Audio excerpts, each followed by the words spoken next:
All right, everyone. Thank you for joining us for this discussion on the new films that are part of the 2021 National Film Registry.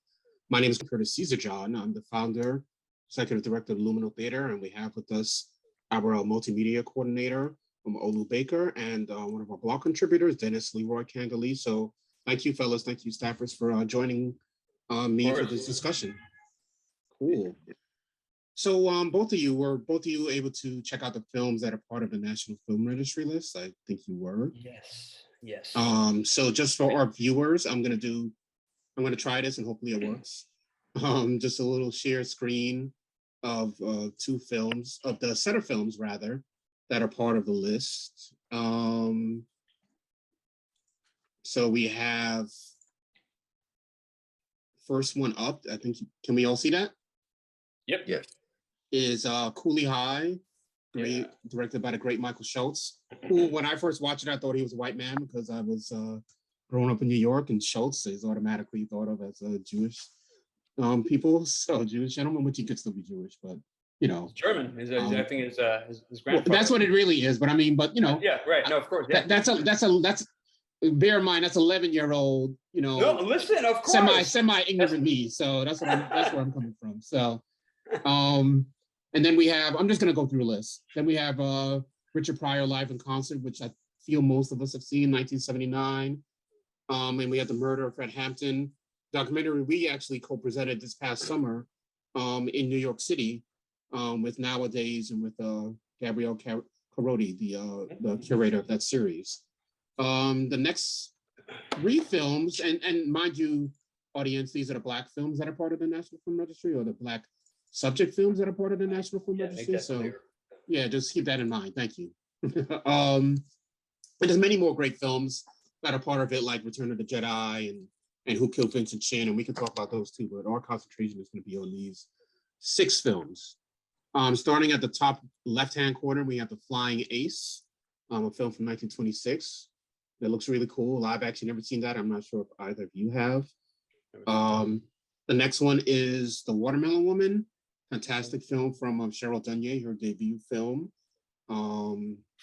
about Black queer life. And we're going to go into the the synopses of all these films if we like. And then, of course, The Fantastic Sounder from 1972, directed by Martin Ritt, not a Black man, but starring 3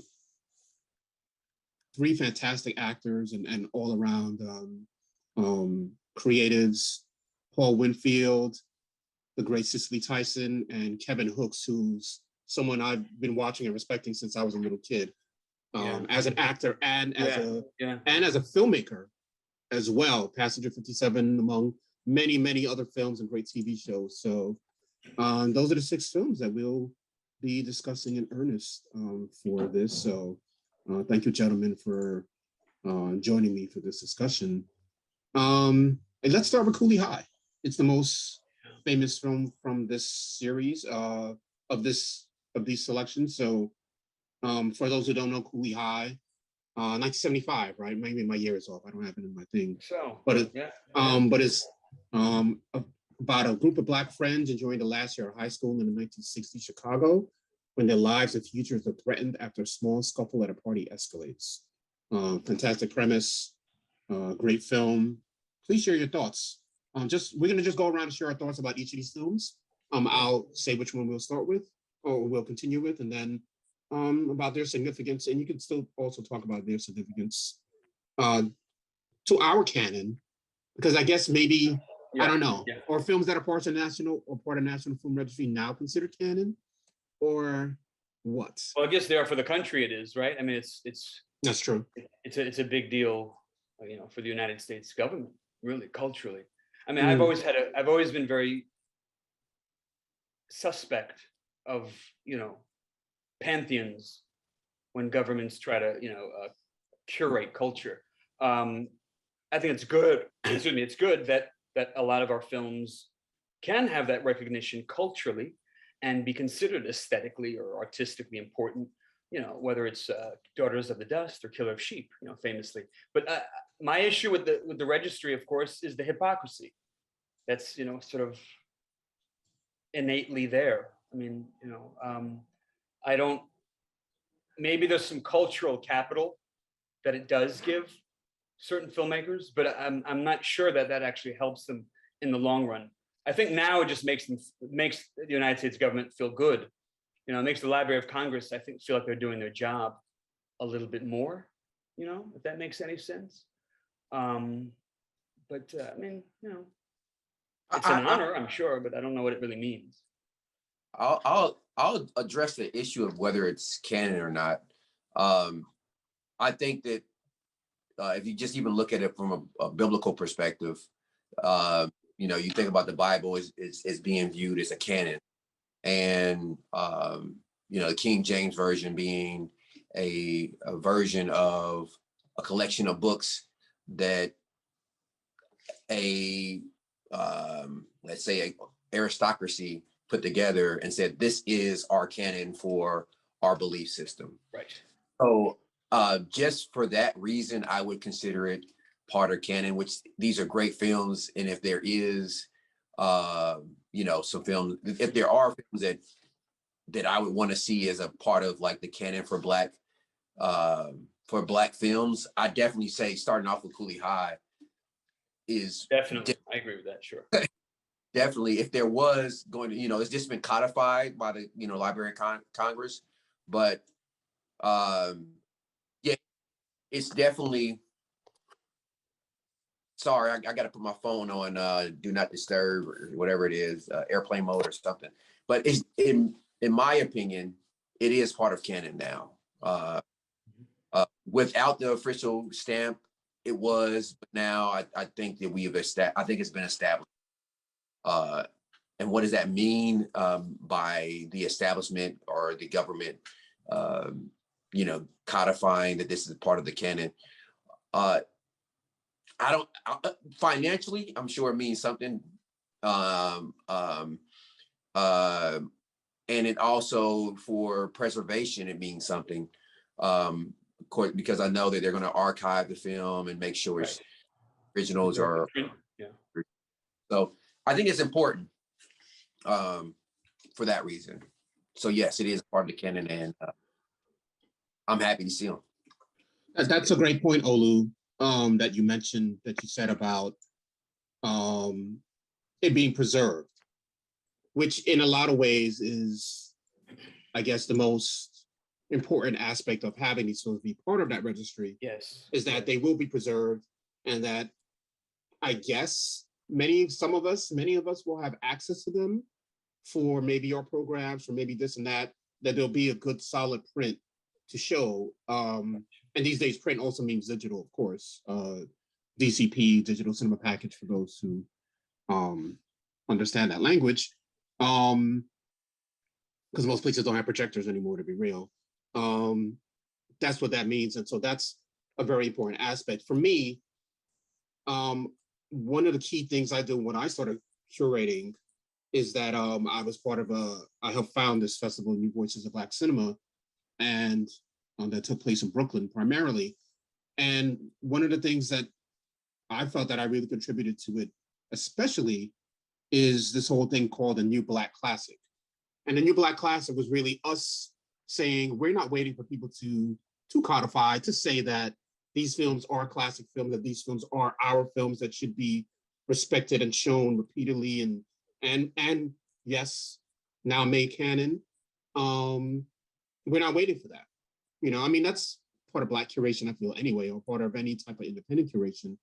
But to call it, you know, to say this is a classic, so films that we all consider classics in Black community anyway, but to put an official title behind it. It doesn't matter, I agree, yeah. Yeah. I mean, it matters, but it matters to us. It matters internally, I should say that. I mean, if oh, you mean the acknowledgement, you're saying? Yes, the acknowledgement, exactly. That's the perfect word. Exactly that. And so, like, I respect a lot of films that are on this registry. I have for a long time, even before this new list.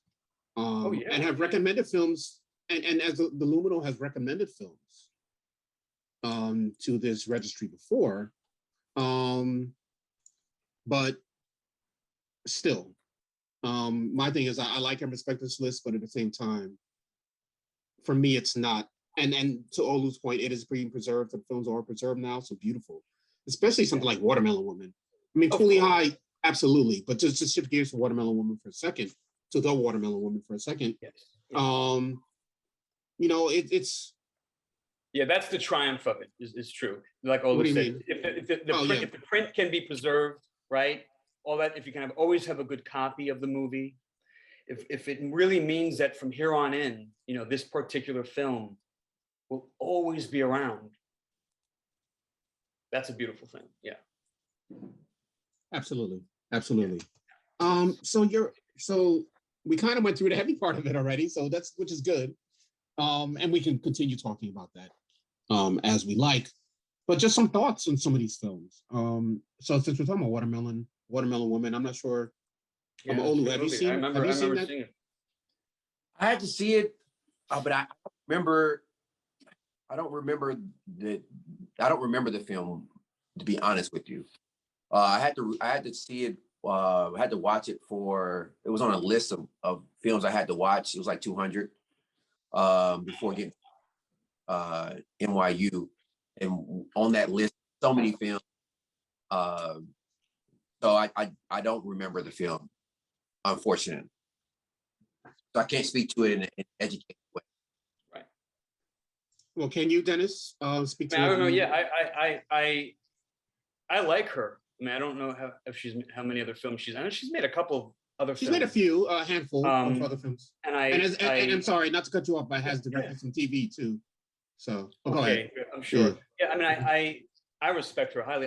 I liked the movie when it came out, and I remember a lot of people were shocked, obviously, because of the gay aspect of it, right? This gay, female story and the sex scenes, but showing the intimacy of Black queer life from her perspective, and also sort of kind of reigniting a little bit more gravity for women's sexuality. I think that was interesting. I remember that was being discussed, I think, when the film had first hit, and so I liked it, and I it's a good movie. I forgot about the film, actually, so I'm Really? glad. Yeah. Oh wow, that's interesting. I hadn't remember. So that was really nice to see. It was a surprise to me, actually, when I saw it on the list. I thought, wow, that was good. That was nice. So I like that. It's interesting that for us here at the Luminal, with the exception of Flying Ace, a film I heard of but never really paid attention to be real about it. We've kind of covered these films in some way in the past 2 years in our universe. So for our Black Film of the Week feature, we featured Watermelon Woman at some point last year. I believe it was sometime last summer or early fall. Coolie High we have on our list to show. Sounder is actually going to be the last entry in our Black Film of the Week list for the year. Is it? All right. Yeah, it was already designated. That's right. And we brought it up numerous times for like around Father's Day, and just talk about Cicely Tyson before we did a post about Cicely Tyson and our love for Cicely Tyson literally about a month before she passed away. And The Murder of Fred Hampton we showed this past summer, as I mentioned. That's a great. In a series, fantastic. Yeah, that's a real one. Yeah. I do want to talk a little bit about one of the, I don't call it an outlier, maybe that's too strong of a word, but a Richard Pryor live in concert, 1979 film or performance. I can't remember. Yeah. Did it come out in 79? But the performance. Yeah, I think you're right. Yeah, 79. Yeah. And that's great too. I'm glad that's being, listen, that if there's one singular solo performance on film ever, that's got to be it. I mean, hands down. I would say if he's like Charlie Chaplin in that regard. If you really think, to me, I think Richard Pryor is that brilliant, and that performance and the other one too, the Sunset Strip one, are both pretty phenomenal stand-up experiences, but also movies. I mean, it's an interesting thing to watch it, and I'm very happy about that. I'm glad that they're going to preserve that.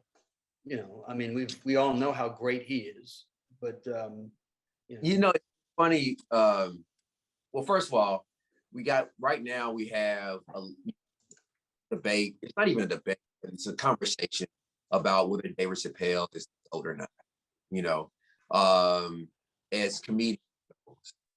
But David Chappelle does not have one of these. He has, you know. No, he doesn't. Yeah, I agree. He can't though. I feel like he's just not even as good. I like him, but I never thought. I won't debate his abilities, but I would say that he's speaking to issues that we're wrestling with in our current culture and the culture or climate that we're in. And he's probably the most vocal person on cancel culture that speaks to that right now. But one of the things that this film, it changed how we viewed comedy. You know, this is like rock stars concert. Like I remember Spike showing Talking Heads live in concert in class to show what the best example that he can give us of like where great live concerts being recorded and broadcast on film and in theaters, what it looks like and what you're supposed to shoot for and where it started it. Yeah. Like amazed by it. Just you can feel the energy on stage. Yeah. It's theater. I mean, it really is theater. He really creates. Yeah, I agree. Theater. And what the difference between I see with Pryor and David Chappelle is I laugh at everything Chappelle does, right? I think he's great. I think he is a GOAT. I think he is definitely the best at this era. But you can feel Pryor's presence on stage. You can live these things. Even in his voice recording, when you listen to his old I agree. CDs or tapes, whatever it is. I agree. He's a brilliant performer. I mean, that's really what it cuts through almost anything. You're right. On the records, on tape, you know, if anyone saw him live, of course. And I guess that's also what makes him a phenomenon in that regard. Because now we're talking about someone. That's why I brought up Charlie Chaplin. Because Richard Pryor is a phenomenon. It's like talking about Bob Dylan or something. It's like you can't even sort of compare with it. But you're absolutely right. I mean, you know, that feeling you get watching him, and that live performance is pretty arresting. I mean, it's a profound, and I mean, I get chills every time I see Richard Pryor. You know, I think both of y'all really hit it on the head beautifully in talking about Richard Pryor live in concert. I can't quote you both directly because you had me both really thinking about it a lot more. So I got a little, not want to say turned around, but immersed in my own thoughts about it as y'all were expounding on it. It's funny because I saw Sunset Strip one first. And so in my head, that's kind of, I don't want to say definitive, but that's. I prefer that one too, though. I prefer that one, but yeah, but I know. But he cut his teeth on at least the theatrical aspect of it. Yes, with live in concert, undisputably. Yeah, and it's funny because the two comparisons y'all made, Dennis Hewitt Chaplin, and Olu, just apart, you know, maybe the comparisons to Chappelle or the non-comparisons because. I mean, he's the progenitor, you know, and I'm sorry, Olu, you had mentioned about kind of comparing it to Talking Heads documentary, which also made the National Film Registry list, funny enough. Wow, funny. Which is fantastic, by the way, too. I've never seen the entire thing, but I've seen enough of it to really like it, enjoy it. Stop Making Sense from 1984. Right. And I've always liked David Byrne anyway. But yeah, I mean, Pryor, man, I mean, he's I can't remember which one you said it, but his storytelling and his presence really on stage is, I mean, you know, we're talking about Black films and Black performance, but for comedy, and I think one of you said it in some way, for comedy, he is the GOAT. You know, real talk. I mean, especially as far as modern comedy, but I would say period. I don't. Yeah, that's right. Outside of some of the younger comics these days, I think any comic like over like 35 years old, maybe over 40 years old, maybe is what it is. What points to Pryor as this is who made this is why this is Sure. why I'm doing comedy. This is how I discovered how to really perform. I agree. I mean, the film shows too. I think the thing for me that I wish people would remember is that it was such an art for him that it almost becomes untouchable. And what I mean by that is because he's so organic and personal. And I wish more comedians actually, or even just solo performers, would learn from that aspect. Because that's to me is where Richard Pryor is so profound. I mean, yet he is comedy, but he transcends even that. That's why, I mean, it's so profound. And he uses himself as the gateway to everything, you know, which is just masterful. I mean, not many people can be that vulnerable. You know, people will criticize and all that, but nowadays everyone is a critic.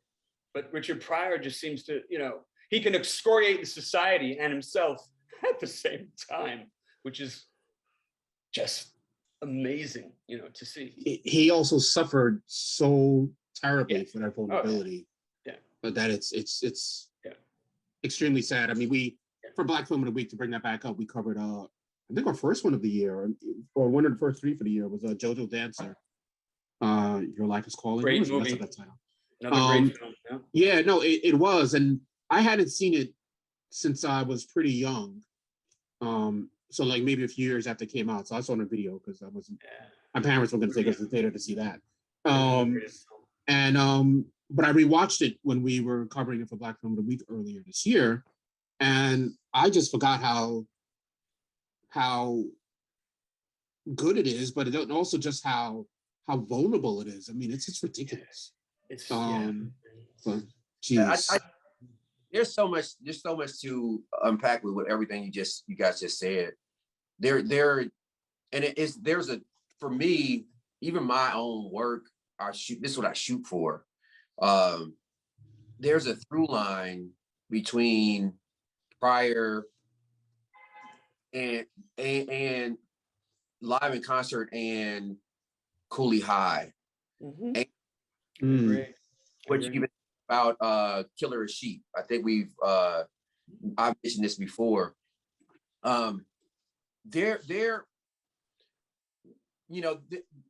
What I set out to do when I became a filmmaker was to give a voice to the community that I came from.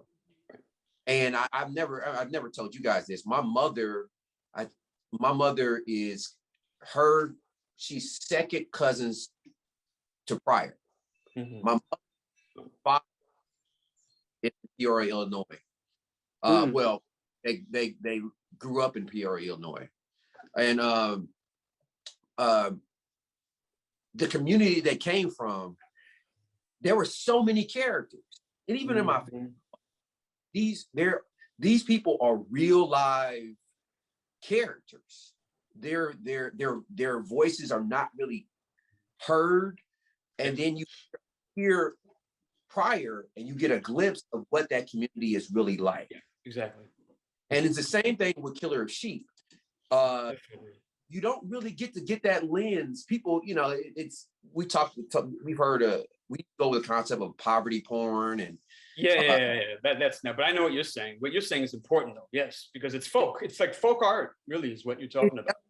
It is. It's true folk art. It's true, yeah. Which it does not exist really in our culture right now in that sense. That's why the what you're saying is so. I love what you're saying because it's so important for the authenticity of Coolie High. What is it? You know, like you said, what is it about that, right? And Killer of Sheep and live Richard Pryor live in. What is it about that makes it so different? I try to think about this every now and then. Yeah. When I look at other things from the past 30 years. Because there is a shift.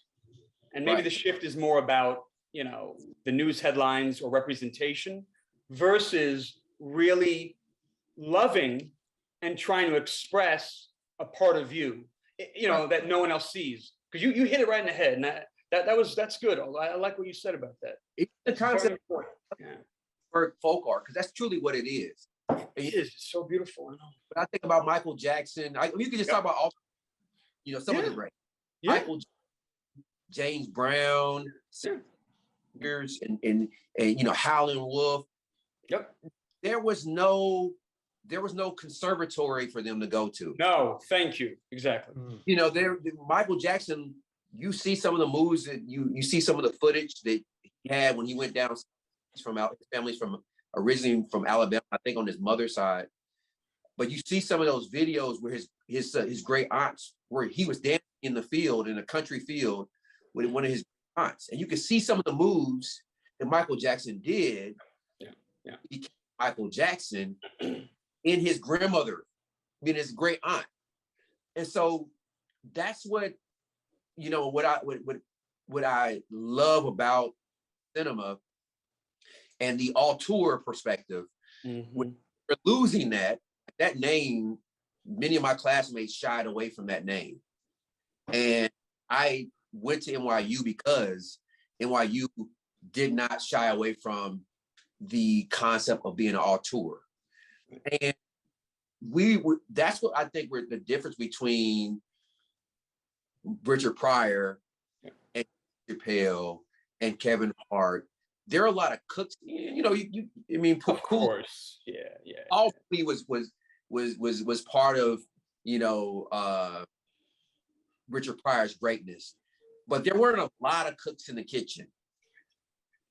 And he was basically doing his thing and Coolie High.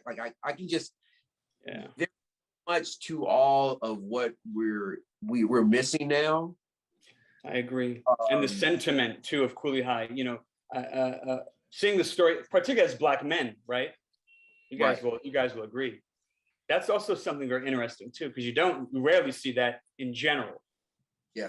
A love story about 3 Black guys, you know, with 4 guys who just love each other and they grow up. And I mean, it's so beautiful, you know, and we do forget that. Our films are not, you know, it's different.